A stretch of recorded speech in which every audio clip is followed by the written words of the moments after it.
What difference does it make? इससे क्या फर्क पड़ जाता है?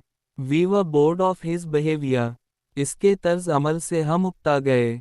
I have to go to Faisalabad. मुझे फैसलाबाद जाना है। All is fair in love and war. प्यार और जंग में सब कुछ जायज़ है। Extolling you at your face as flattery. मुंह पर तारीफ करना खुशामद होती है।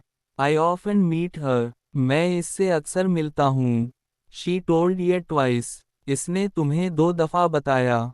He seldom comes here. वो कभी कभार यहाँ आता है। When will you leave? तुम कब रवाना होगे? He got off the bus. वो बस से उतरा। He has no house to live in. इसके पास रहने के लिए घर नहीं। Fools praise fools. घर हाकिम थे कुम्हार। Keep off the grass. घास पर न चलिए। Time once lost cannot be regained.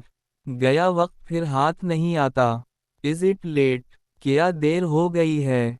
May I sit here? क्या मैं यहाँ बैठ सकता हूँ? The train is out of sight now.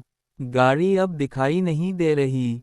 He went on Monday. वो सोमवार को गया। He died of cholera. वो हैजा से मुराद। It has been raining since morning.